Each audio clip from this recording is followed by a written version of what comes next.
Going live again. If you're with me, I'm excited to start off with one item here, and it's a question and part of a positioning statement I wanted to share. Think about this and tell me if this sounds true. The sales numbers went up, but the bank balance did not. If you're an entrepreneur who manufactures and sells physical goods, this message is for you. And there's a few other things that I'm wanting to share and talk to you about. As an example, here's something I want to talk about that has to do with if you by chance know those state websites where you can kind of go type in your name and see if they owe you anything, if there's any leftover money. You might have by chance checked on that. Maybe there's an old paycheck or maybe there's a deposit that you forgot about that you can go pick up. It's your money, right? You've earned it. It's just sitting there waiting the whole time. Not sure if you've ever done that. My wife got one of those one time. Put a one if you want to put in the comments if that's been you, if that's the case. Well, just so you know, your business is actually one of those same types of things. There is unclaimed money sitting in your business right now, and it's sitting in one of five places. So I'm wanting to talk to you about those five different places. I want to be careful, part of what I say here next. And it's not because often we're doing things wrong as entrepreneurs. It's not that there's people out there that are a ton smarter. And in some of those most successful businesses, it's because they're just doing some of the right things. So this isn't about somebody. Um, well, it's not that necessarily we didn't learn, but there's an opportunity for us to dig in to find out more specifically in our businesses where these places lie that will help us find and uncover, in essence, this unclaimed money that already exists with inside the business that you currently have today. So there's five places we're going to break out. And I'm hoping that this is something that you're going to love, you're going to be able to take away with because again, nobody necessarily sat me down. And my quick story was my last venture took me 14 years to go from 4 to 10 million, and then only three to take it up and add another $20 million to that. And my goal is to help take those things that I've been putting together, put those into a small, slight package piece to help those that are out there doing these types of things find more success with less effort, less time. And hopefully, what you're going to learn today is something that you can literally put into place tomorrow. Take one of them and put them into place. Okay. So again, none of this is anything that you've ever done. It was nothing that I didn't do, but there's an opportunity when you are able to learn, you're able to put these things into place to help you out, move you forward. So here's what I want to do with you right now. Okay. I'm going to walk through the five different places and I'm going to show you the one piece of math. If you think about this, probably is going to surprise you a little bit. Most people don't really realize where some of this math comes from and what it looks like in your business. And I'm going to give you one thing that you can take a look at with your own numbers today that you can then look at applying to your business as soon as you hear this. And whatever you're going to find, hopefully you're going to find that there's more money that you can take then to use it. If you think about this as entrepreneurs and as people, especially in the world of making and designing goods and products that you're selling and you're moving around, there are a couple places you'd rather put that. It might be in your next order that you need to put. It might be more in your R&D on your next product development design. It might be that you're wanting to get your brand out there more. So you're wanting to run more unpaid ads. It might be that you need some additional help and you want to get an employee and bring another person on board to help. A lot of the businesses I'm with, as they continue to scale, you've got too many things on your plate. So you want to put those processes in place and bring those key people in.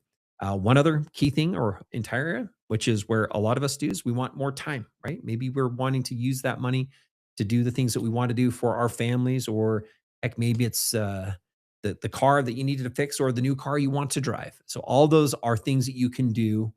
We like to talk about a bigger year, a bigger bank balance, and the things that you can take and do with that money that you can then go pay for it with. So that's an important part that we can do. So pay for those different things with hopefully these additional items that you're going to find. I encourage you to go grab a pen, and we're going to talk about these different places that you can find it. So we're going to go ahead and start with that and dive right into this, into what I'm going to call place one. And I'm going to call place one what you charge. Okay. Your price list is from last year.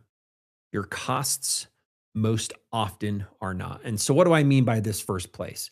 This first place is where a lot of people, because there are disconnects with all the different places that come into the goods that you're ordering, that you're bringing in warehousing. Some of you might be very fortunate and you might be working with groups that can house your goods. But if you're an actual designer or manufacturer of goods and not just an e commerce that's buying and reselling goods, often those goods are coming from other places in other countries. They go on containers. You end up with tariffs and freights and shipping. You end up with warehousing costs. Maybe it's a 3PL. Maybe you actually haven't taken into consideration the cost of your own warehouse and you're just putting that all under operations, which is fine. But the storage place for that pallet at my 3PL isn't free. And I'm also paying for picking, pulling, and shipping those. And I'm also paying for packaging and the boxing.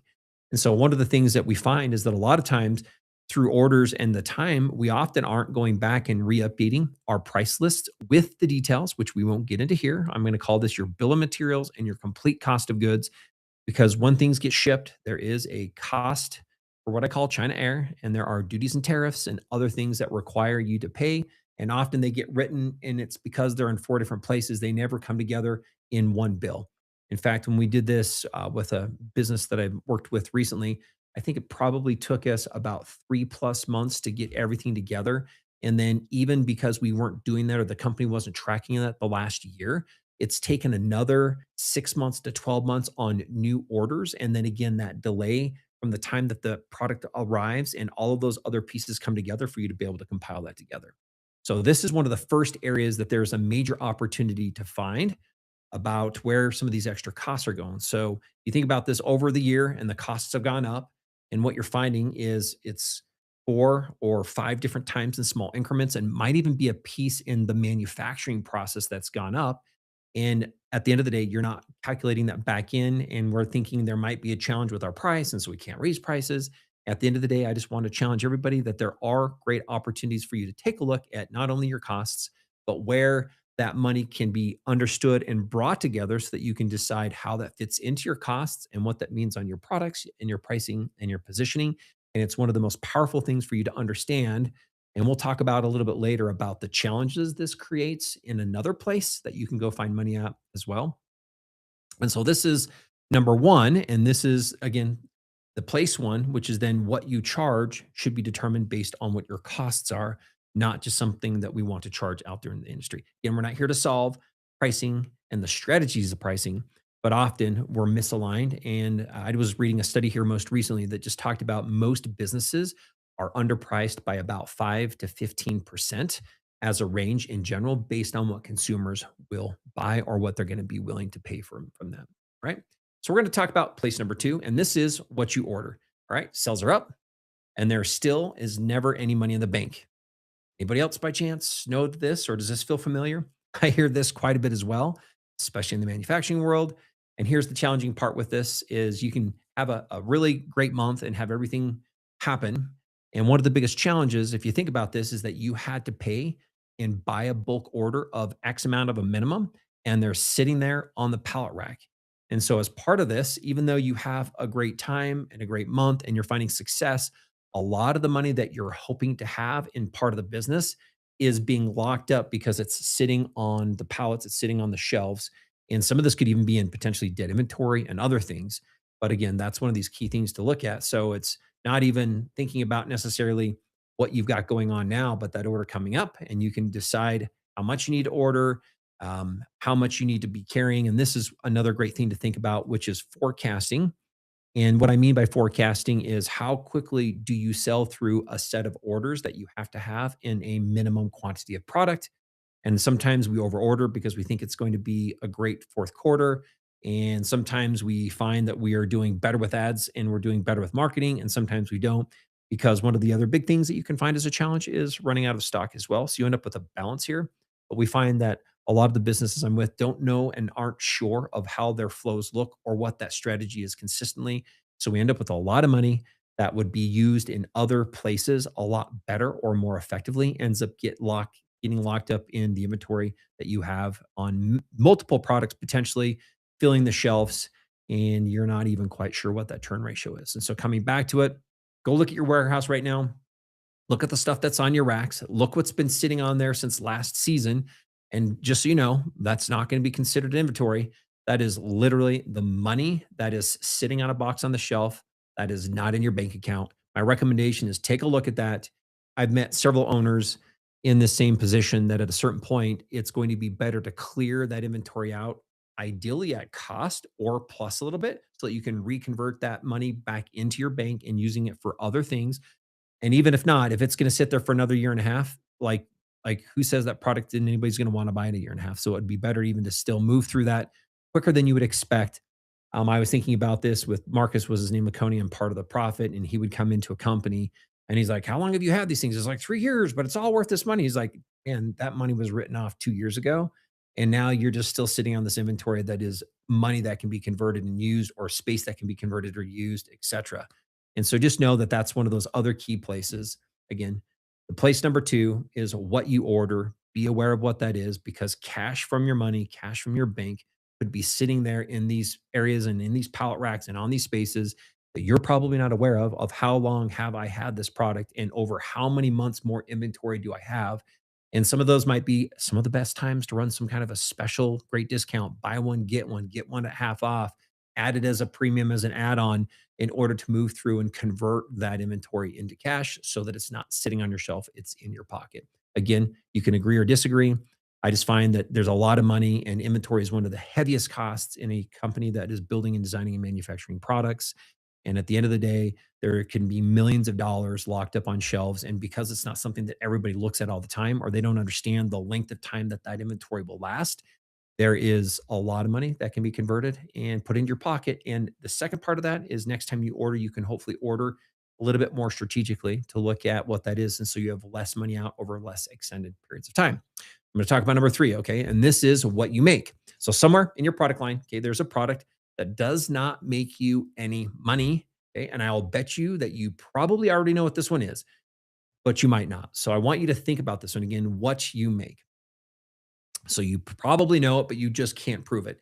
And almost nobody ever kills the product. And honestly, sometimes there's some pretty darn good reasons. Sometimes it's a really good, because customers tend to love this product, and you don't want to have the conversation that we no longer are carrying that product. So think about that. Sometimes you've got a group that sells and say, "Hey, it's one of the best ways for us to open the door and to get into stores." Maybe it really does, but nobody has actually gone back to check to see if it really is doing what you think it's going to be doing. Sometimes it's a product, if you think about this, that you just designed yourself. And those can be some of the hardest. I've had that where I've worked in the past. I've done self-taught in 3D modeling and design. And designed some product. I've designed products that have sold tens of thousands and hundreds of thousands of units. And I've designed others that have sold hundreds and barely less than 1,000 units. And it's a sad day when those ones you pull off, you clear out a couple of them, you can look at it and you can chalk it up and say, "I love designing it. It was a great idea. It might have been the wrong time. It might have been the wrong place," even though they're amazing products. But at the end, that's one of those key things that often comes to be when it comes to what it makes. Now, here's the other thing about the product line that also you can decide on this is, maybe it's something that somebody's asked for another color, or it's a product that you tended to love or you've grown. One of our last challenges in the last business is one of the things that we started the company with, it had to do with wood, and it was being manufactured. Once we got to a point as we continue to grow, I was able to take a look, and we were able to decide that on that key product line, we were literally just paying to employ people. There was not anything else coming from this. The amount of time, the amount of space it took on the warehouse, the amount of effort it took to keep that up and running, it was amazing for us. And it was one of the hard decisions we had to say, this is the heritage. This was the foundation of the business. Think about that, the foundation of the business. And we had to decide to pivot and move and shift that into other things because it was not the future of where we were going. And it continued to become a much, much smaller portion of the pie of what we were doing. And therefore, that product no longer was able to produce and hold its own weight. And so we needed to kill that. I did the same thing with a most recent customer as well. We ended up putting money and the cost and the sales units together. It was making money, don't get me wrong. And I've sat across from business owners that have done the same thing in services and other items. They're like, "Hey, that's 1,000 a month. Hey, that's 5,000 a month. Hey, that's $30,000 a year." And you're like, "That's great." But then the question is who and what are the employees? And what are the efforts and the initiatives? And how much of a distraction from where you're trying to go as a company is it to facilitate this? It's often best just to move away, move through those, and go somewhere else. And so again, know that that's the case. It could be the color variant. It could be again many other things. Every single one of those, they probably felt really good if you thought about that back when the day was when we said yes. It does not mean that it was, even though it was good back then, that it is just as good today. So this is where you can find other claimed money, particularly in this one, and it has to do with the products and the costs. And next time you go to buy as well, you can decide how you're going to free up that effort, that initiative, and those processes to put those back into the resources of the business. So again, this is place three. Again, what you make. Place number four, okay, is where you sell it. And this is an interesting one, okay? It's one of the places that you sell potentially um, might close on Monday. And how much would that hurt your business? Now, let me explain this a little bit more. You can have different layers and different places that you're going to sell. It could be if you sell direct to consumers and you have other resellers or retailers that sell them, maybe there's a chain, maybe there's a group of those people that you've been selling through. I like to call those more buying. They buy it at wholesale, so they buy it at 50% off. There's a level of distribution and distributors as well. So you already probably have an answer. And when you start doing business at much larger scales with some of the like the big companies out there, the big boxes, even for them, they consider it a threat depending on how much of your business they occupy. And that a couple things. It means how solvent is your business because and I like to think about this as like a stool that has legs. And if you don't have enough legs supporting the stool, take a three-legged stool and you cut one of them off, the business will fall over. So at the end of the day, you need to look at which places are you selling or who is buying them from you. And you might even think about this. You might have a couple of brands that are companies that are working with you that are selling tons of these products. You know, like this is really hot. And I just want you to come back and think about this because is that worth all those eggs in the basket? And for now it is, but I want you to think about how to manage part of what that is and so that it doesn't catch you off guard. One of them that's really, really common here where everybody thinks that it's going to be one of your biggest things is I'm going to use this as Amazon. And I'm going to put TikTok to the side here and I'm going to just lightly touch on this. Love it if you want to vote in on your opinion with what this might mean. But Amazon, everybody thinks like this is a great retail place to be.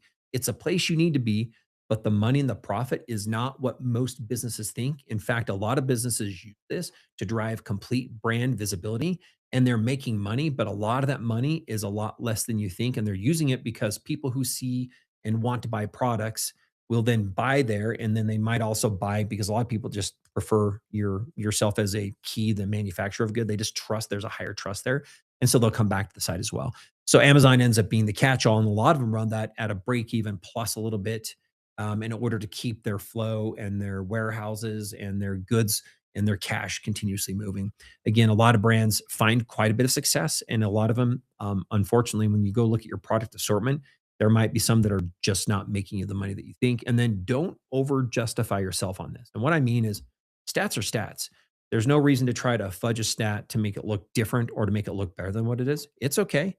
The businesses, again, that I work with vary in their profitability within this, and it still makes them money.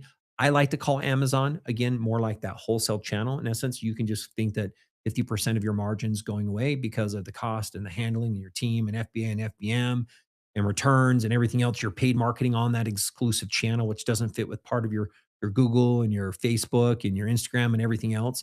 True, and it's good, and it's a fantastic place to have. Just note it the correct way so that you understand the value of what you're getting in every single one of your challenges and how to maximize that so that you can put more of that money back in your pocket so that you can know which one of them is going to pay you today, which one of those pays you in 30 days, which one of those pays you in 90 days. That's another one with, again, if you think about this on the simple statement of where you sell it, there are items about where you sell that can hold and pull money out of your pocket for extended periods of time, or in general, just give you less money, which is good and okay. Just know that the volume needs to be at a larger component. I just know this is we've done business with different varied stores. Some of those stores want to pull more money out, and some of them want to hold their payments for extended terms. They want not 30, they want not 60, they might want 90, they might want 60 minus net 2%. So, in essence, you know that you're going to be 2% less through that channel. And again, I'm not saying it's not worth it. It definitely can be because it's another element to what you're already doing as a business. But just be aware that there's potentially unclaimed money that you can understand by looking at the terms, those groups, what the pricing is, and what that value means to your business. And I guess, and just to make sure that those doors are protecting yourselves and that they're feeding the business the way that they should. Okay. So this is place four, again, is where you sell it. The next one to me is a little bit more fun. And this is the fifth place. Okay. This is place five. And this is what you actually collect. This is, in essence, the money that you get to make. Okay. And this one has a few different categories. And just be aware that this one can vary again, $32,000 invoiced and $21,000 paid. So the question might be here, and there's some real numbers from a real brand, Jordan Buckner at T Squares. He just put this out there publicly himself. He said he sent the retailer the $32,000 worth of product. He then got $21,000 back. So $11,000 had just gone away. Well, where did that go based on the invoices and everything else? The invoice he sent them, the money was showed up in the account. Obviously, there was 34% that was a varied component, that everything he sold was gone. And he said it's one of those things I didn't know, because there are often other things that other businesses like this have: chargebacks, holded cash amounts, protected amounts of money that they want to have based on potentially stock going bad or not going bad. So just understand and know that when you're dealing with these companies, the way you get paid can vary. And for you to be more in tune with how you get paid is going to make sure that you're protected and keeps that cash in your bank or brings that cash in at greater levels, so that you know how to take a look at this. One of the other things I like to talk about in part of this one is there are great ways for you to use things, for example, on the website. For example, bundling is a great way to increase how you get paid. Upsells, post sells, after sells, emails, campaigns are all a lot of other ways that you can use this in order to increase the wage you get paid. So every customer you have, if you think about this, is going to pay you. Most of them also, if you think about just another place to make money, is this other part I started talking about. Is right now you're probably out there and you're getting views and you're getting visits to your site, and there's this traffic that you already have their attention. Most likely you've either paid or you've earned this traffic somehow. But what you're not doing is you're not necessarily trying to maximize what that view is. And so if you think about this, as you paid for this, you might have even gone to a trade show, you maybe paid part of a rep, you're paying for part of an ads, and so you're doing all the work to earn, like I say, this visibility. And so you're paying for this. But the key thing is that we're not putting systems in place that capture everything that is valuable. And this is one of the biggest areas and the most available and the most quickly returnable in your pocket, in your bank, is by looking at the things that work within the ecosystem of what you already have. No new ads, no new software, no new hires, no more of your time. And often this is one of those biggest areas. And it's one of the reasons I love this, because it's at the end, it's how you're getting paid from the things that you sell. Is there are, for example, email sequences. What happens if somebody comes to the site and leaves? You have something that reaches out to them. What are you doing when somebody lands on your site in order to click an email? And then if they give you an email, what percentage of those people buy? Because these are automated systems. You can put them into like Klaviyo or your different email systems that just automatically you turn it and you literally can forget it, and money can be built into these systems. A lot of the companies I get in with have one or two or maybe three of these things, and they've not really maximized or optimized it at all. And it's one of the fastest ways for us to find a win with a set of your own customers that you already own, part of an existing customer list, and part of a way to increase that customer list based on things that can automatically be looked at within your website or within your store or within your experiences with customers. And so this is one of the big, and it's actually one of the funnest, the most fun and enjoyable to take a look at, because you don't have to go do anything else. It's not requiring you to put more effort to get a new client or a customer. It's somebody who's already there, that you've already paid for, and they're on your list. They're just literally waiting for you to help ask them to buy. So this is place five. It's where you can actually collect a lot and most of this money. And I love saying that because it's what you get. So a couple things I want you to think about here just from the math, and let me show you a little bit on this. And I want to be clear that um, some of these numbers you're going to have to kind of think about in your mind and what the impact of these numbers are. And so often when people look at fixing what these different items are in their business, they think that I'm going to get just a small incremental increase. I've talked about five different places. We'll kind of come back and refer to those here in just a minute. But any one of those also has subsections. And if we start to find that we can, turn inventory quicker and we end up with more cash because we have less inventory sitting on a shelf, that can impact my business. Maybe it can impact it 5 to 10%. If we go look at, and we are going to look at this other one on how we collect money and on what we're doing with people who are already coming to the site, maybe that one we can find a bump at 15%. And maybe we take one of the other ones and we can find another 5 to 10%. A lot of people think it's just 5 and a 10 and a 10. So you're at, or 5, 10, and 15. So all of a sudden you're here at, what is that? 10 and 15 is 25. You're at 30%. That's actually not the case. Each one is a multiplier because they all can impact each other. And together, you end up with more total revenue than simply just the percentage increase in each one. So a 30% ends up being closer to that 38 to 40% of an increase, not even 30%. So it's a lot of simple things to really be thinking about that really can make a huge impact on your business. And so the gap ends up shifting and changing.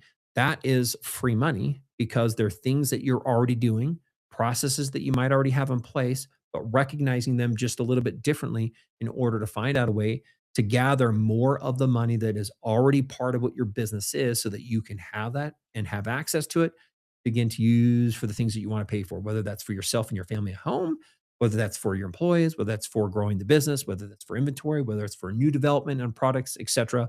It just simply gives you and brings you more of the money that is already inside the business. And that's one of the most important things is a lot of people don't know what we can do or how we can look at that or what we might do to find more of those things. That's the most important part. So I'm curious to know what this might look like in your business. So I want you to take a look at, for example, if you're going to be placing your next order for your business, instead of pulling all of this kind of out of a hat and hoping it's going to work, put some things down on a sheet of paper. Let's go take a look at each one of these and what this might mean as an impact to your business. And again, I like to say is a bigger year and a bigger bank balance. Okay, you can have those at the same time. And that money ends up being yours and it comes out of the business that you already have. To me, that's why I call it unclaimed money. It's your unclaimed cash because a lot of businesses are sitting on a large pile of this money, this gold that already exists in the efforts and the time and the initiatives that you've put into your company. They just haven't been able to look at these in their own places to understand how that money can come back and how we keep it, and then how we can reuse that for part of the business, the processes, and our growth as a whole.